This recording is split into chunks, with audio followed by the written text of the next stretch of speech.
नमस्कार दोस्तों, स्वागत है आपका अपने चैनल पे। आज यानी 27 नवंबर को रेलवे ग्रुप डी का एग्ज़ाम शुरू हो चुका है और मेरे पास स्टूडेंट द्वारा भेजे गए 33 बिल्कुल असली सवाल आ चुके हैं। अगर आपका एग्ज़ाम आने वाली शिफ्ट में है तो ये वीडियो आपके लिए बिल्कुल रामबाण साबित होगी। जो पैटर्न है वो थोड़ा बदल चुका है और करंट अफेयर्स में कुछ नए टॉपिक्स ऐड हुए हैं।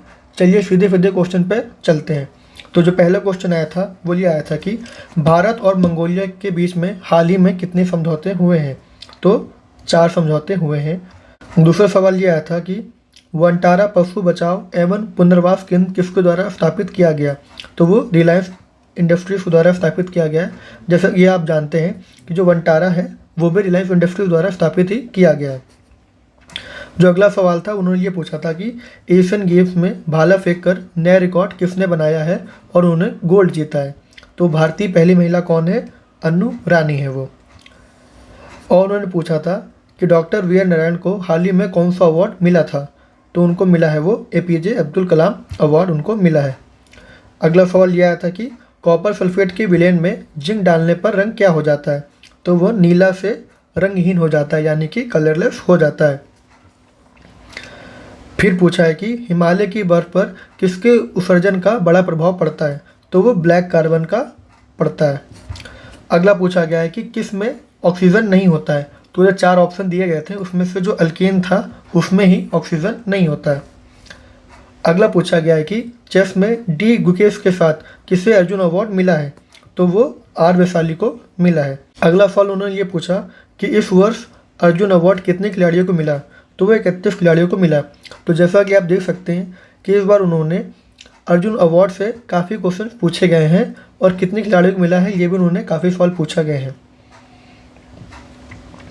अगला पूछा है कि जो मटर का जो पौधा होता है वो किसकी सहायता से चलता है। तो वो टेंडिल की सहायता से चलता है। और पूछा गया बायो से कि जो ग्रेगोर मेंडल है उन्होंने कौन सा लॉ दिया था। तो उन्हें लॉ ऑफ सेग्रीगेशन का लॉ दिया था।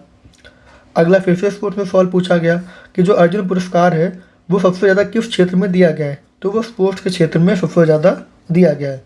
जो अगला सवाल आया था वो हमारा जुडिशरी से आया था कि तीसरे बच्चे के लिए भी मातृत्व अवकाश का आदेश किस न्यायालय ने दिया।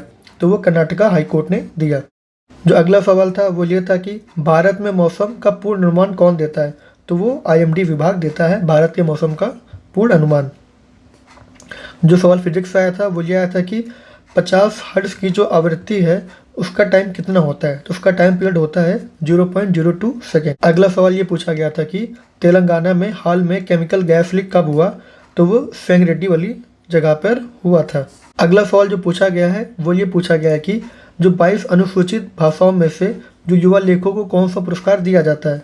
तो वो दिया जाता है साहित्य अकेडमी युवा पुरस्कार उनको दिया जाता है जो कि 22 अनुसूचित भाषाओं में लिखते हैं। अगला पूछा गया है कि कौन सा जो बॉडी का सेल का जो पार्ट होता है वो प्रकाश से खाना बना लेता है। तो वो है हमारा क्लोरेन काइमा। फिर पूछा था कि रिएक्टिविटी सीरीज में मीडियम में यानी बीचों बीच में कौन सा एलिमेंट आता है। तो वो आयरन आता है। फिर पूछा है कि उल्लास योजना में 100% लिटरेसी कौन सी स्टेट की है। तो वो केरला की है, ये तो आपको पता ही होगा। फिर जो अगला सवाल पूछा है कि वुमेन्स अंडर-19 वर्ल्ड कप किसने जीता था। तो इस साल हमारी महिला टीम ने जीता था। अगला सवाल जो पूछा गया है वो ये पूछा गया है कि शैवाल में अधिक पोषक तत्व मिलने पर क्या होता है। तो यूट्रोफिकेशन होता है। अगला सवाल ये पूछा गया है कि नेपथलीन जलने पर कैसी ज्वाला बनती है। तो उसमें पीली कलर की लाइट निकलती है, फिर पीली कलर की ज्वाला बनती है। और पूछा गया कि महाराष्ट्र का कौन सा शहर बायोमेडिकल वेस्ट मैनेजमेंट में आदर्श माना जाता है, यानी आइडियल स्टेट किसको मानते हैं। तो वो खरत को मानते हैं। 25वां सवाल में ये पूछा गया कि 2024 में जो मेजर ध्यानचंद अवार्ड है वो गुकेश को तो मिला ही मिला था, उसके साथ और किसको मिला था। तो वो हरविंदर सिंह को मिला था। अब जानते हैं ज्योग्राफी रिलेटेड क्वेश्चन जो आए थे, जो कि मैं आपको बता चुका हूँ कि ब्लैक कार्बन का फिर सबसे किस पर होता है। तो वो हिमालयन स्नो पर होता है। अगला सवाल ये आया था कि यूनाइटेड नेशन सिक्योरिटी काउंसिल में कितने सदस्य होते हैं। तो पूरे 15 सदस्य उसमें होते हैं, जिसमें से 5 परमानेंट मेंबर होते हैं और 10 नॉन परमानेंट मेंबर्स होते हैं। जो अगला सवाल पूछा गया था वो ये पूछा गया था कि तुलिप महोत्सव किस राज्य में मनाया जाता है। तो वो जम्मू कश्मीर में मनाया जाता है। और एक किताब है वॉल टॉक, ये किसने लिखी थी। तो ये अरुंधति रॉय ने लिखी है। तो दोस्तों ये थे आज के 30+ सवाल जो कि रेलवे में पूछे गए थे। पैटर्न साफ है कि करंट अफेयर्स जो आ रहे हैं वो सिर्फ पिछले 6 महीने के ही आ रहे हैं, उनको डीप में पढ़ लो। साइंस पढ़ लीजिए और साइंस के लिए आप NCERT class 9th and class 10th की बिल्कुल अच्छे से पढ़ लीजिए, या फिर अगर आपने उनके नोट्स बना के रखे हैं तो आप वो पढ़ लीजिए। और जिनका कल एग्ज़ाम है उनके लिए बेस्ट ऑफ लक। अगर आपको इसकी पीडीएफ चाहिए तो आप कमेंट बता दीजिएगा, मैं आपको इसकी पीडीएफ हमारे टेलीग्राम चैनल पे प्रोवाइड कर दूंगा। और चैनल को सब्सक्राइब कर लीजिए क्योंकि अगली शिफ्ट का जो एनालिसिस होगा वो भी हम ही यहाँ प्रोवाइड करेंगे। जय हिंद।